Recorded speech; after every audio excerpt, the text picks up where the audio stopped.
friends here in the European Parliament. I'm Nick Griffin, moderating this discussion.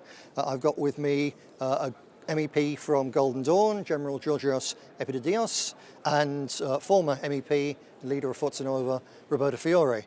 Gentlemen, some very interesting, very scary things going on really in the international scene. I've just heard news today that last evening there were gangs in Ukraine trying to storm the parliament. The same gangs who overthrew a democratically elected government just over a year ago. Now the Ukrainians turning on each other because things are going wrong there. But it's a possible trigger for a world war, a lot of people have said. Roberto, first of all, looking at the position between Ukraine, Russia and America, for someone who doesn't know what's going on, what is going on? Well, I would say sort of from an ideological point of view, this is the difference between patriotism and chauvinism. Chauvinism is often used by world powers to trigger wars, and that is what is happening in Ukraine. We have some very genuine manifestation that turn in something completely different. We have seen that there has been an interference from the Secretary of State of the United States and some neoconservatives who have come there into the Ukrainian scenario to provoke for war, to send money, to push an agenda in order to entangle Russia in a very crude and very bloody war. Russia has been avoiding this, but up to a point. But we are in a situation in which, in the heart of Europe, we may witness an escalation. What is our job? What can we do? In the last 3 months, we have founded the Alliance for Peace and Freedom. And it's not a case, it's not a sort of a coincidence that we're calling peace, because at the moment there is a very strong push for war in Ukraine, in Syria, and now with the escalation with IS, we have a sort of war coming from the eastern Mediterranean coast possibly into Europe. So it seems that there is an attempt, and this is not just the IS. There seems to be an attempt by, I would say, neoconservative financial forces in the United States and all over the world to bring war into Europe. I think this is the main aim of Soros, of Bernard-Henri Lévy, and of American establishment, to bring war into Europe. What we have to do is to keep our link with Russia, because Russia belongs to Europe, and also because the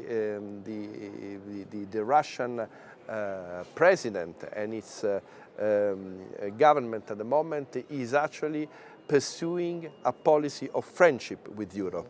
All the opposite is happening from the European community. So we have to work against the tide and establishing a strong network with a strong sort of link with Russia, not just with Russian power, but with Russian economical enterprises, with Russia sort of institutions, because the future of Europe is linked definitely to the future of Russia. And that's why, for instance, we have very much an interest that in Syria the power stays with Assad, because all the others, I mean, basically the attempt of the opposition maneuvered by the states is to create a situation of permanent war that is going to then overlap into Europe. General, when I was an MEP here, I was struck by the hysterical attitude towards Russia by many of the MEPs here, very, very hostile, for no good reason. You've been here now over a year? Oh, half a year. Half a year. Have you seen the same thing? Do you feel are they still as anti-Russian, or is there any change going on here, do you think? I would say that there is a slight change of the situation. As far as the nationalist parts growing in power, then the not hostile feelings to Russia are a bit increased as well. Yeah. Regarding the case of Ukraine, I would say that unfortunately for her, this country is a kind of buffer zone between Russia and the Western or NATO or EU or whatever call it powers, and which these powers would like to be eliminated, and Russia to be maintained. Conflict is obvious. However, let me be a little bit optimistic and think that we are not in the entrance of a third war. Mm-hmm. A war, any war, particularly a war between superpowers, it's a very, very a very important situation, an important issue, and both of them are very smart to avoid it. And any war would be destructive for everybody, and it will, impact it. Sure, the superpowers will impact it more than the others, so they will be avoided. Coming back or relating the situation in Ukraine and Russia to Greece, if the European Union is really hard on Greece, and clearly as nationalists we don't like the new government of Greece, but they have a mandate from the people of Greece to stand up to the Troika and to at least soften the austerity. If the European Union simply won't let them, and Merkel and co just say we're going to crush Greece, do you think there's a possibility of Greece's new government, as a result, actually becoming much closer to Russia and in effect skipping from one camp to the other? This is a very good and very logical question. What I would say is that this would be a very strong weapon, in the arsenal of the new Greek government. The question is this new government strong and willing and determined enough to use this power, or the threat of use this power? This is the question. Mm-hmm. So, if you were a gambling man, which side would you gamble? Do you think this government actually could stand up for Greece, or do you think in the end they're basically a globalist safety valve which will do as they're told? Which do you believe? If I have been a gambler, I would, I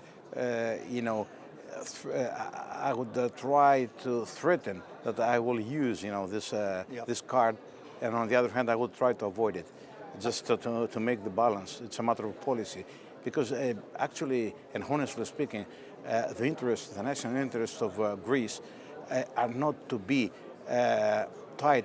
strongly tied, and fully tied to one of the great powers. Should be in between. Yes, indeed. Yes. So, running out of time here, Roberto, just to finish off, and we touched on Syria a little while ago. So obviously you and I were over there last year and saw a great deal which isn't talked about in the Western media.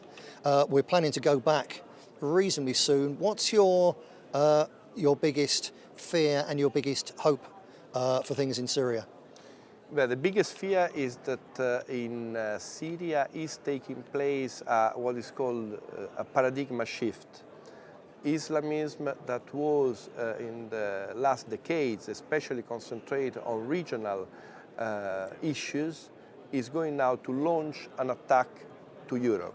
This is not just because they've changed their mind, but it's because, unfortunately, I have to say, and this is not paranoia or conspiracy theory, it's evident that Americans and also Israel interest has made sure that the IS and the fundamentalism, instead of staying in the area or maybe fighting against Israel, are going to be pushed to fight Europe. I mean, al-Baghdadi, the leader of IS, in the first speech mentioned Rome as its target, its objective. So if war has been declared against us, we have to decide what to do. And the APF will be there in Syria to actually have clear who the enemy is and how to best fight it, and how to best support the Christian communities which are in our hearts and are the best friends of Europe. Okay, well, thank you very much. There we go. Greece, of course, has been on the front line against Islamist aggression for over 1,000 years, and the modern Greece is, in fact, only a part of what used to be Greece. Italy, likewise, was under constant threat of Islamic invasion over centuries. You may not know that in the 17th century, large parts of the coast of southern England were raided by Moorish slavers, and huge numbers of people from England and from Ireland were also taken. So this is a sort of civilizational struggle. It needn't be, it shouldn't be between the whole of the West and the whole of Islam, because ISIS does not represent Islam. It is Islamic, it has Islamic roots, but vast amounts of the Islamic world really wants nothing to do with it.